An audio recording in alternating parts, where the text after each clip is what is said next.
Hey Lebanon, how's it going? I'm here in Los Angeles. The revolution is behind me, right here on this screen as we follow it, and it's such a beautiful time to be a Lebanese citizen. How proud are you of this incredible movement? Lebanese women, from the Lebanese woman that kicked the man with a machine gun in the balls, with a sidekick that reverberated around the entire world, to the women who stood in the protests on the front lines. How proud are you to be Lebanese? From every Lebanese mother, daughter, son, father, from every Lebanese citizen that has been in the streets for the past 8-9 days, doing what is necessary to hold our government accountable, to shift this country into a positive aerospace. How incredible is it to be Lebanese? This is the most amazing time for us ever, and this is your victory. A lot of people are worried, Nemr, what happens if the government doesn't resign? The government is gone. The government no longer exists, nor did it ever exist. The legitimacy of the Lebanese government has dissipated. We live in a democracy. The people don't want you.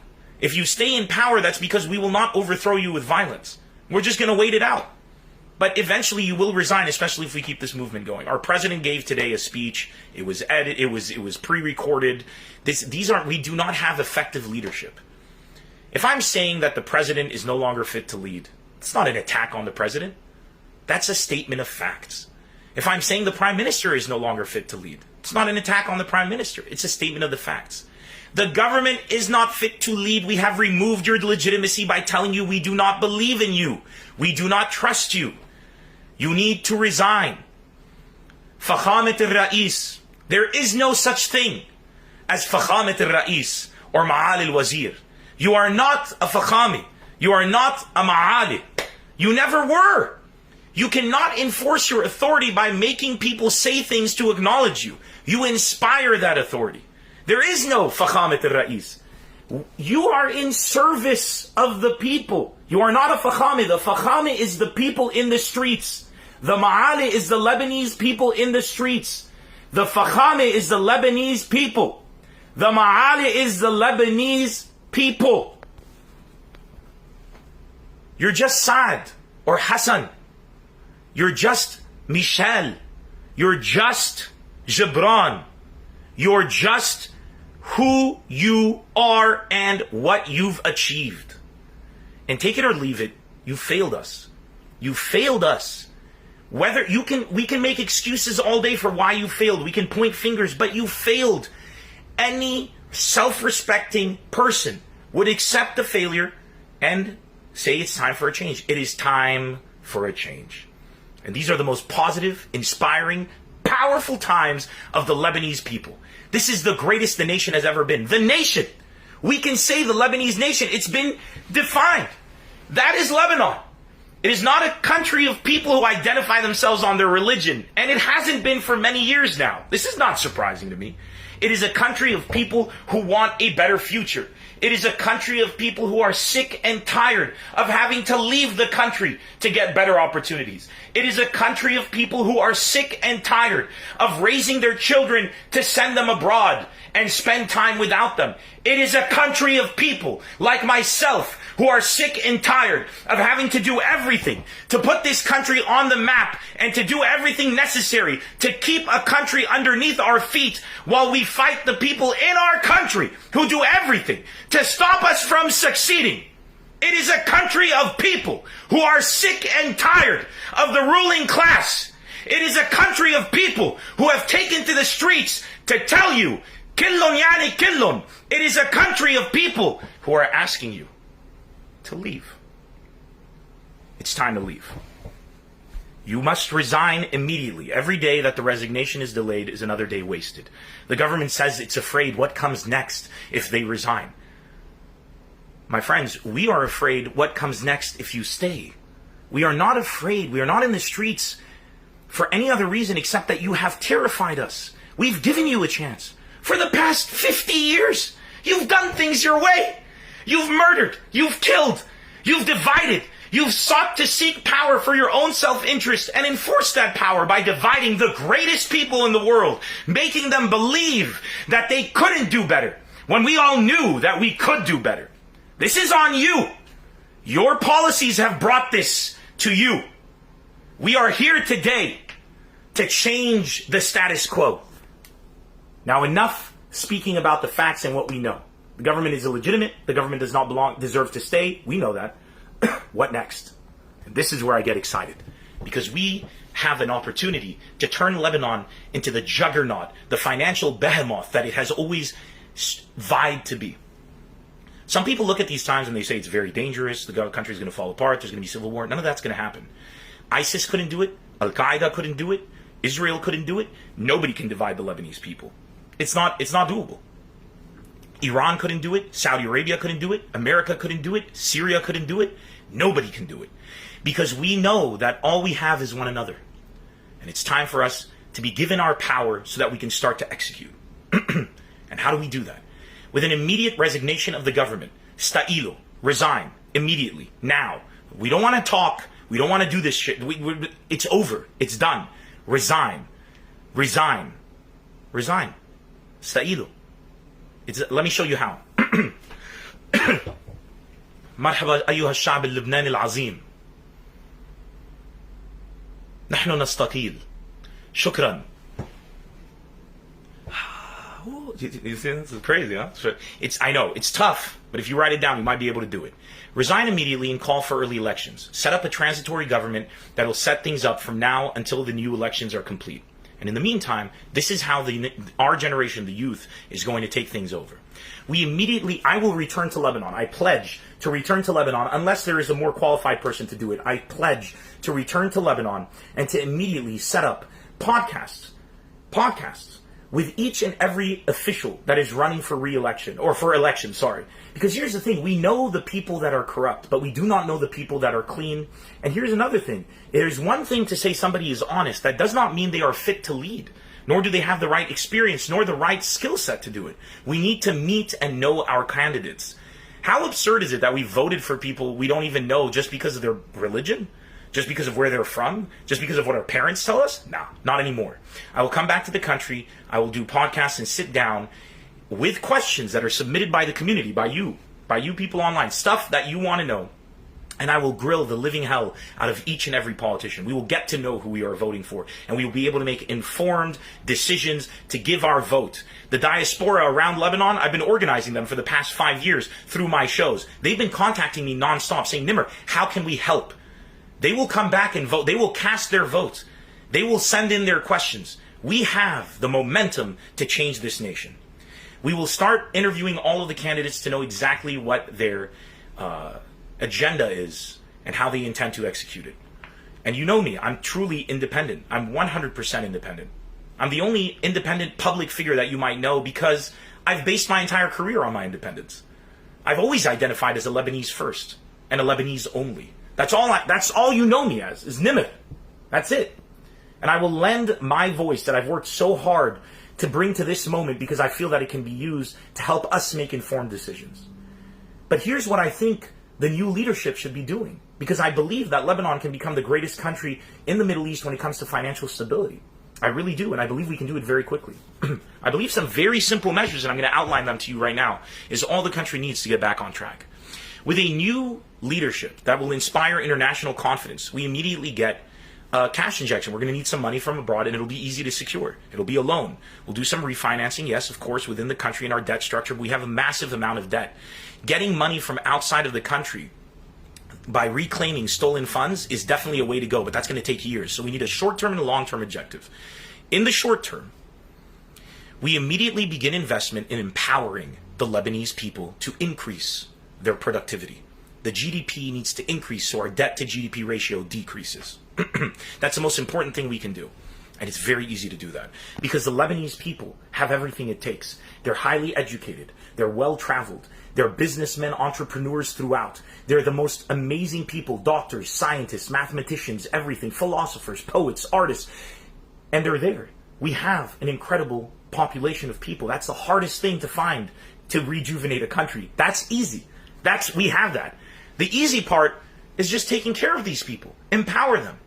Immediately invest as much money as you can into making super fast internet available for super cheap to all the Lebanese people. It will immediately increase their productivity across the board, allowing Lebanese people to sell services and products both domestically and abroad to bring in a lot of money into the country. Invest money into providing electricity at 24 hours, which is a very easy fix, a day to the country so people can continue to work without interruption. Invest money into the infrastructure to facilitate as much as possible, as much as the funding allows, the traffic situation in Lebanon, so that people can get to and from work with the least stress and allow them to have the most time to spend being productive. Cut taxes on all events in the country, because public events will bring in people into the country, visitors. We are a tourism-based economy. Encourage all of the places that do tourism-based events, like bringing artists from abroad, doing events with local artists as well. Give them tax cuts. We can't subsidize. We don't have the money for it now, but we can give them 0% tax. Do it. Tax the hotels 0% for the next 2 or 3 years. Let them decrease the cost of a night's stay in a hotel in Lebanon so we can attract tourism to the country.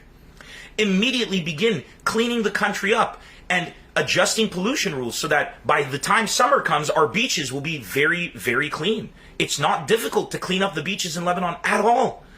It just takes a bit of money, and not that much if you're not stealing and charging 3 times or 4 times or 50 times the amount what it would take. And fix the airport to make sure that everything goes speedily when people want to come into the country and leave the country. It's our first and last impression. It's very important. With these measures, very simple to put into effect, you will immediately achieve a very quick bolster of the economy and money starts coming in. You immediately also begin working on long-term objectives. Oh, and one more important thing. Legalize marijuana and hash, for Christ's sake. This is an immediate taxable revenue stream into the country. You don't put a tax on WhatsApp, you absolute buffoons. You legalize a domestic product like marijuana. Maybe there's a debate to be had whether or not it should be allowed in the country. I've said it before, if any country needed to get high, it's this country, it's Lebanon. But if you don't want to go there, then legalize the sale of it and tax it. I can walk down the street right now in Los Angeles. 0.7 miles away from me is a place called MedMed. And in this place, I can buy Lebanese product legally. But I can't make money and profit off of it as a Lebanese citizen in Lebanon. So immediately, these are short-term revenue streams that can immediately produce a lot of money into the country. At the same time, the new leadership should work on long-term revenue streams. Oil, right? We need to make sure that we get that oil mined and all of that and put the deal through and make sure that it's clean and done properly. We also need to bring the stolen money back from abroad and hold those people accountable if we're ever going to bring a non-corrupt system forward. And that can be done, but it's going to take time. So that's a long-term objective. Also, phone companies need to be subsidized in the country so that we can bring down the cost of cell phone bills. I have a 4-line family plan that I pay like $100 a month for unlimited talk, unlimited text. When I travel anywhere in the world, Dubai, the Middle East, Europe, I get free internet and free calls just by paying $10 extra a month. This empowers the people to do more, to produce more. These kind of things should be our focus, to empower the Lebanese people to just produce. Empower them. That's your short-term goal. And your long-term goal is to use long-term financial revenue streams to close off the debt. With an increased GDP and an increased revenue stream over the long term, the debt will evaporate. We're only 4 million people. We have about 18 million in total. We have about 14 million outside the country who are ready to fly back in, and they will come back in. We just have the biggest summer on record in the country. With a few quick measures, an early election and a new leadership, we're coming towards what could be the most massive summer in the country's history, and Christmas and all of the holiday seasons. Why are we not working to bring these people over and bring the money into the country? Let us prosper.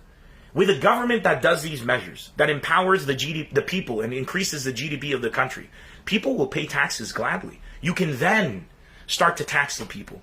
But in the meantime, the country needs to move. Do tax cuts. Doesn't cost you money. Bring in foreign investment by a new inspired leadership, invest it in the right places, increase the productivity, bring down the national debt, and in no time, Lebanon will be right on track. Resign, call for early elections with a transitory government in between the two. The new leadership will be tested. We will elect you after we have questioned you and we have found out everything you're about, and move on with an agenda that empowers the Lebanese people and creates great stuff. I want to thank you all for all the messages that you've sent me saying I should run for president. I want to thank you all for the signs you're putting in the protest. People are sending me pictures, Nemr, for presidency. That's a beautiful thing that some of you would think that I could lead this country. And one day I will come back and I will be president of the country, and I promise you that. But I am not qualified yet. Or hell, I think there has to be people more qualified than me at the moment to execute an agenda that will turn this country around. But what I am qualified to do, and what we are all qualified to do, is lead the movement to bring the leadership that we need to this country. And that is what we are doing in the streets. And God bless everyone for what they are doing and how they are standing, all united, all the Lebanese people, one by one. We have done what nobody thought was possible. Our generation has done what nobody thought was possible. We have rejected the political establishment and we have embraced one another. What an incredible achievement. What an incredible victory. The resignation of the government is not a victory. It's an inevitable side effect of the victory we've already achieved. Do you know what that victory is? We've fallen in love with what it means to be us again. We've fallen in love with being Lebanese. And my God, is it beautiful. My God, is it beautiful. I can't wait to celebrate this country with you all for the rest of my life. Because for the first time, I can say that Lebanon is publicly what it has privately been for many, many years. Once again, I love you all. I love all the women who are teaching us. As always, it's always been the women who have pushed this country forward and propelled us and held us together. Thank you for always being the rock. Thank you for always bringing a country together where men tried to tear it apart. Thank you, thank you, thank you.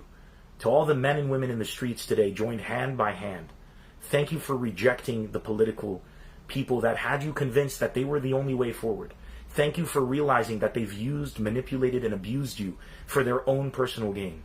Thank you for finally stating publicly that you stand by your children. This message goes out to the children of the people who have torn this country apart, because the children, my generation, we've brought our parents down to the streets.